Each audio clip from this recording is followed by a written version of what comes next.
O Colar de Diamantes, de Guy de Maupassant.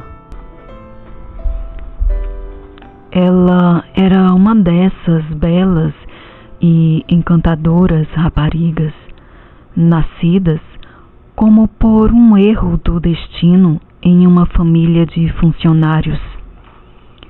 Não possui dote, nem esperanças, nenhuma forma de ser conhecida, compreendida, amada, desposada por um homem rico e distinto.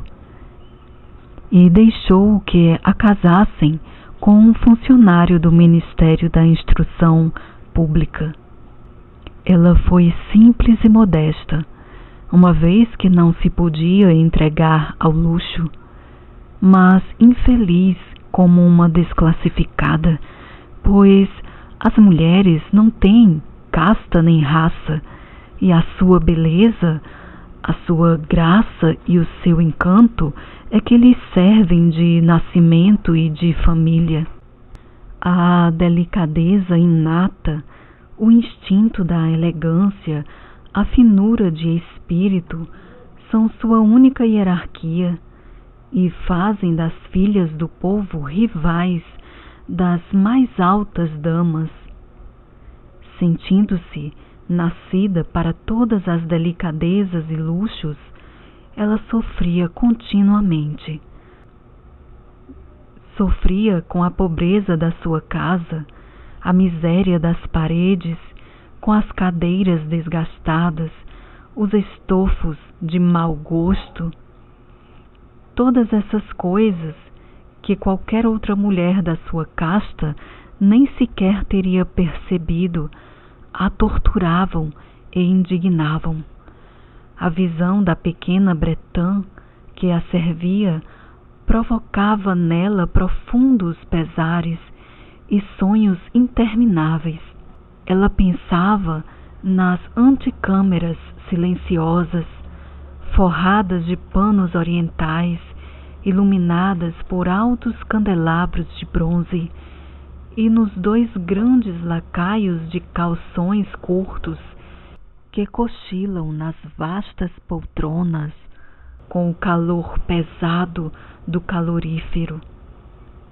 Imaginava os grandes salões revestidos de seda antiga, os móveis finos repletos de bibelôs sem preço e os graciosos salõezinhos perfumados, feitos para a conversa das 5 horas com os amigos mais íntimos, os homens conhecidos e requistados, cuja atenção todas as mulheres invejam e desejam. Quando sentada à mesa redonda, coberta por uma toalha de 3 dias, na hora do jantar, em frente ao marido que destapava a terrina, e dizia encantado: "Mas que esplêndido cozido! Não há nada melhor que isto." Ela pensava nos jantares finos, na prataria resplandecente, nas tapeçarias a povoarem os muros de personagens antigos e de pássaros estranhos em meio de uma floresta de magia. Imaginava os pratos exóticos servidos em magníficas baixelas, os galanteios apenas sussurrados e escutados com um sorriso de esfinge, enquanto mordiscava uma truta rosada ou uma asa de galinha. Não possuía toaletes, nem joias, nada. E era só do que gostava. Sentia-se feita para isso. E gostaria tanto de agradar, de ser invejada, sedutora, assediada. Tinha uma amiga rica, uma colega de colégio, que nem mais visitava. Tanto isso a fazia sofrer, pois quando voltava, ela chorava durante dias inteiros, de desgosto, de pesar, de desespero e desolação. Certa tarde, o marido chegou com um ar triunfante, trazendo na mão um grande envelope. "Olha", disse ele, "trouxe algo para você." Ela rasgou vivamente o papel e retirou um cartão impresso com as seguintes palavras: "O ministro da Instrução Pública e Madame Georges Ramponneau tem a honra de convidar Monsieur e Madame Loisel para o sarau, que se realizará no Palácio do Ministério, no dia 18 de janeiro, segunda-feira." Em lugar de ficar radiante, como supunha o marido, ela jogou, ressentida, o convite em cima da mesa, murmurando: "Que quer que eu faça com isso?" "Mas, querida, pensei que iria ficar contente. Você nunca sai, nunca aparece. Esta é uma esplêndida ocasião. Não pode imaginar o trabalho que tive para conseguir esse convite. Todos querem. É muito procurado. E há muito poucos para distribuir aos funcionários. Lá você verá todo mundo oficial." Ela o observava com um olhar irritado e disse com impaciência: "Mas que quer que eu vista para ir?" Ele não tinha pensado nisso e balbuciou: "Aquele vestido com o qual costuma ir ao teatro. Ele me parece muito bem." Calou-se, pasmado, confuso, pois viu que sua mulher chorava. 2 grossas lágrimas desciam lentamente do canto dos olhos para o canto dos lábios. Ele gaguejou: "O que você tem?" Mas, num enorme esforço, ela se dominara e respondeu com uma voz serena, enxugando as faces úmidas: "Nada. Só que não tenho toalete e, portanto, não posso ir a essa festa.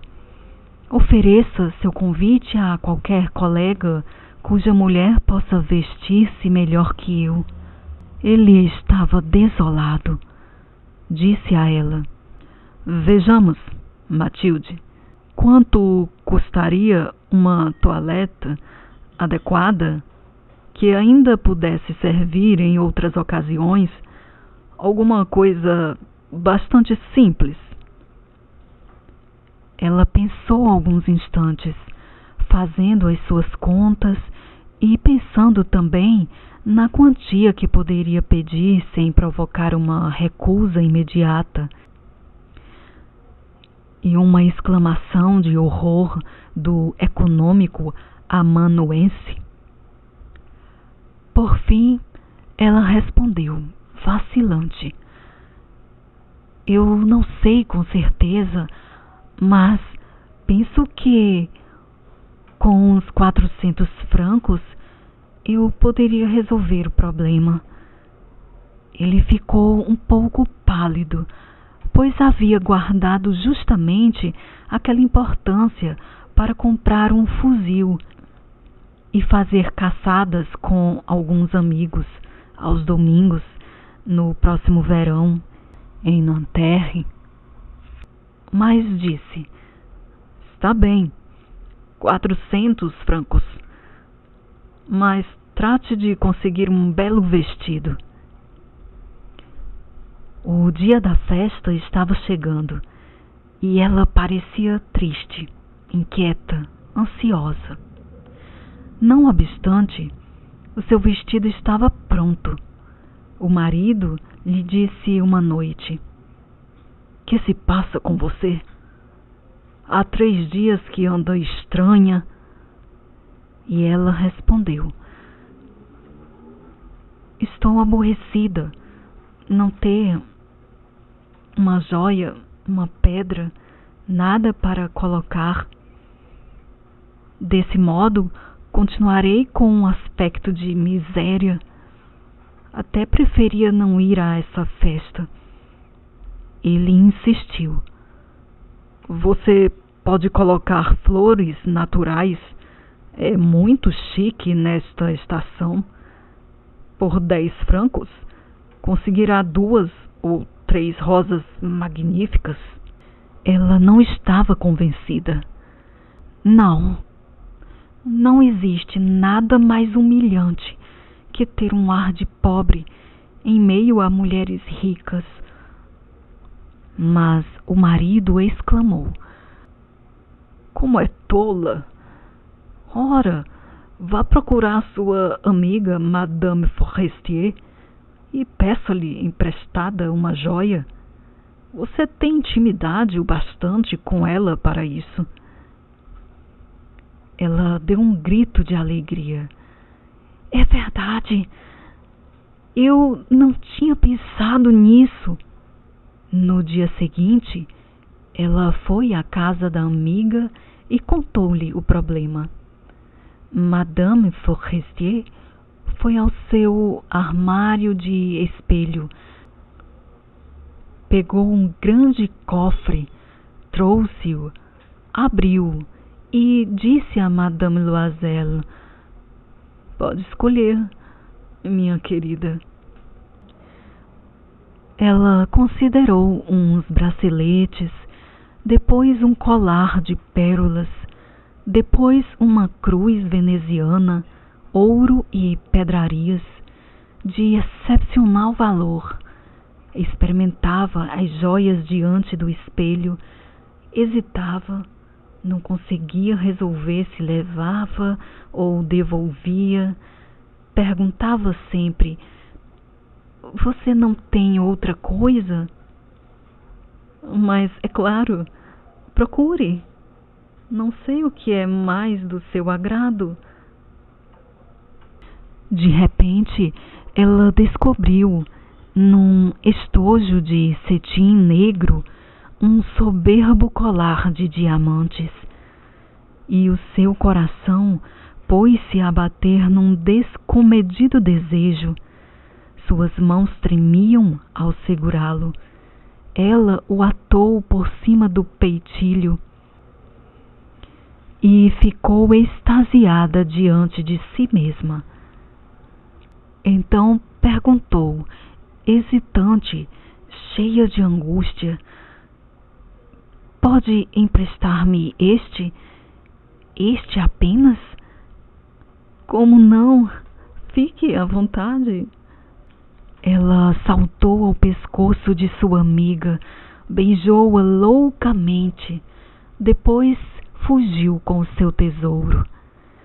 Chegou o dia da festa. Madame Loisel conseguiu um verdadeiro sucesso. Era a mais linda de todas, elegante, graciosa, sorridente e louca de alegria. Todos os homens a olhavam, perguntavam seu nome, procuravam ser apresentados a ela. Todos os adidos do gabinete queriam pedir-lhe para dançar. O ministro notou-a. Ela dançava com embriaguez, com êxtase, arrebatada pelo prazer, sem pensar em nada mais, na apoteose da sua beleza, na glória do seu sucesso, em uma espécie de nuvem de felicidade feita de todas aquelas homenagens, de todas aquelas admirações, de todos aqueles desejos despertados, daquela vitória completa e tão grata ao coração das mulheres. Ela partiu por volta das 4 da manhã. Seu marido, desde meia-noite, dormia numa saleta deserta com 3 outros senhores cujas mulheres se divertiam muito. Ela colocou-se sobre os ombros os abrigos que trouxera para a saída, modestos abrigos da vida ordinária, cuja pobreza contrastava com a elegância do vestido de baile. Ela o notou e quis fugir para que as outras mulheres, envolvidas em luxuosos casacos, não a vissem. Loisel retinha-a. Espere, desse jeito vai se resfriar. Vou chamar um carro. Mas ela não escutava e descia rapidamente a escadaria. Quando chegaram à rua, não encontraram carro. Puseram-se à procura de um, chamando os cocheiros que viam passar à distância. Desciam na direção do Sena, desesperados, tremendo. Finalmente, acharam no cais um desses velhos cupês notívagos que só aparecem em Paris quando chega a noite, como se ficassem envergonhados da sua miséria durante o dia. Ele os levou até sua casa, na Rua dos Mártires, e os dois subiram tristemente para seus aposentos. Estava acabado para ela, e ele pensava que precisava estar no ministério às 10 horas. Ela tirou o abrigo que pusera nos ombros, diante do espelho, para ainda uma vez ver-se em toda a sua glória. Mas subitamente gritou. O colar não estava mais no seu pescoço. O marido, já meio despido, perguntou: "Que foi?" Ela voltou-se, louca de medo. Eu não estou com o colar de Madame Forestier." Ele ergueu-se, desatinado. "O quê? Não é possível?" E procuraram nas pregas do vestido, nas dobras do casacão, nos bolsos, por toda parte. Ele perguntava: "Tem certeza que estava com ele ao deixar o baile?" "Sim, eu toquei nele no vestíbulo do ministério." "Então, se o tivesse perdido na rua, nós o teríamos ouvido cair. Deve estar no fiacre." "Sim, é provável. Lembra-se do número?" "Não. E você?" "Não." Eles se olharam aterrados. Enfim, Loisel tornou a colocar a roupa. "Eu vou", disse, "refazer todo o caminho que fizemos a pé, para ver se o acho." E saiu. Ela ficou de vestido de baile, sem forças para deitar-se, atirada numa cadeira, sem ânimo, sem um pensamento. O marido retornou por volta das 7 horas. Nada havia encontrado. Foi à delegacia de polícia, aos jornais, para prometer uma recompensa, às pequenas companhias de transportes, a toda parte, enfim, aonde uma suspeita de esperança o levava. Ela esperou por todo o dia, no mesmo estado de horror diante daquele medonho desastre. Loisel voltou à noite, desfigurado, pálido, nada descobrira. "É preciso", disse ele, "que você escreva à sua amiga, contando-lhe que o fecho do colar quebrou e que o mandou consertar. Isto nos fará ganhar tempo." E ele ditou-lhe a carta. Ao cabo de uma semana, toda a esperança terminava. E Loisel, envelhecido 5 anos, disse: "É preciso substituir o colar." No dia seguinte, com o estojo que o guardara, foram ao joalheiro, cujo nome se achava impresso no forro do estojo. Ele consultou seus livros. Não fui eu, madame, quem vendeu o colar. Devo ter fornecido apenas o estojo. Então foram de joalheiro em joalheiro, procurando um colar igual ao outro, consultando a memória, doentes ambos de pena e de angústia.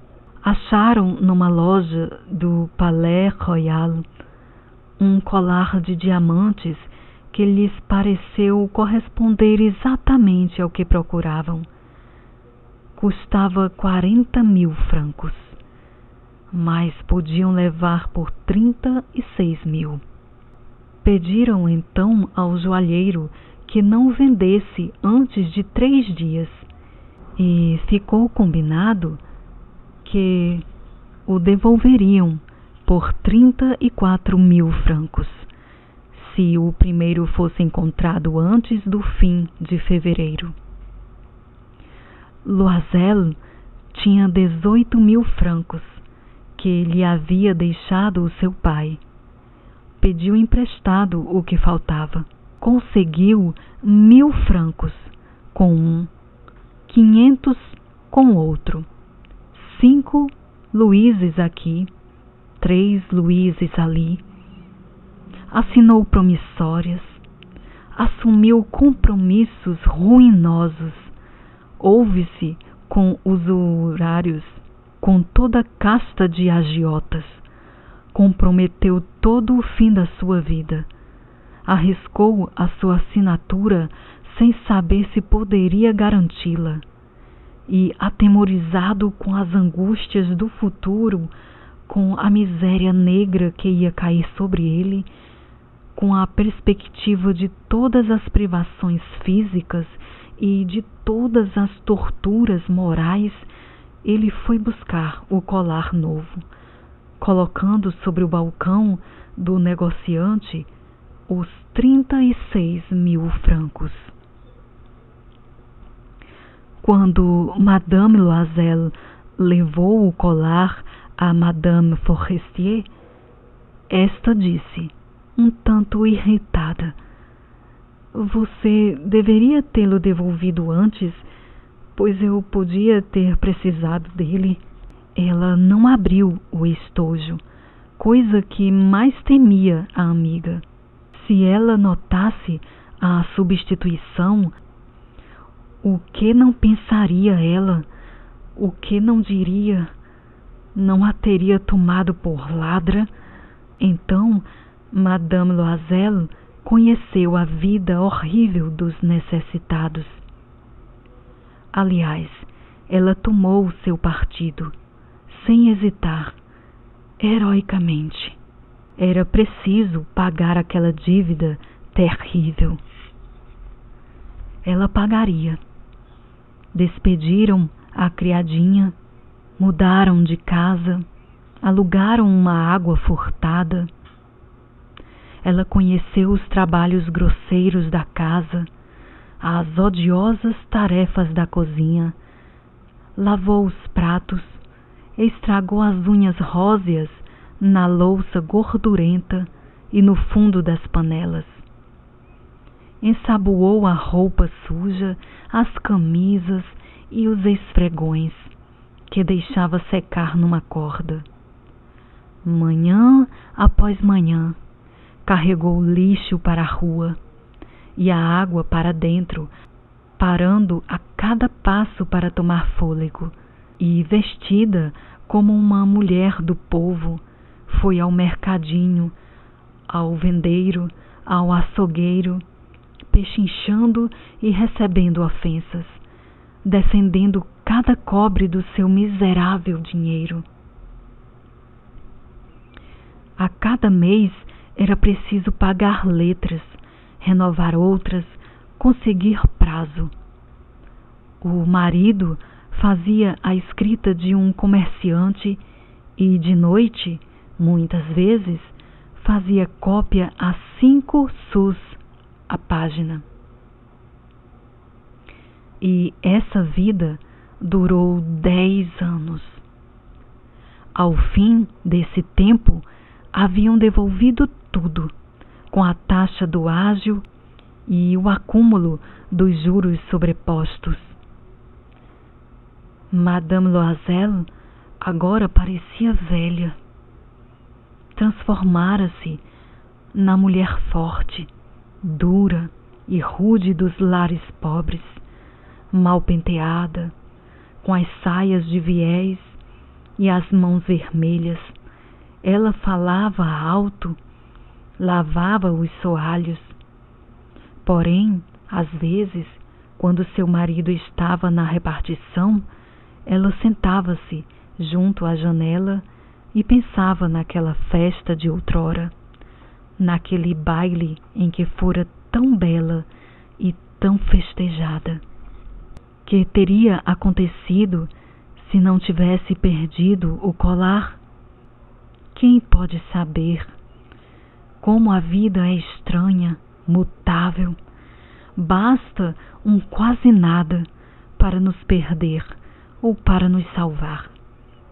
Pois bem, um domingo, ao dar uma volta pelos campos elíseos para descansar dos trabalhos da semana, subitamente ela avistou uma mulher que passeava com um menino.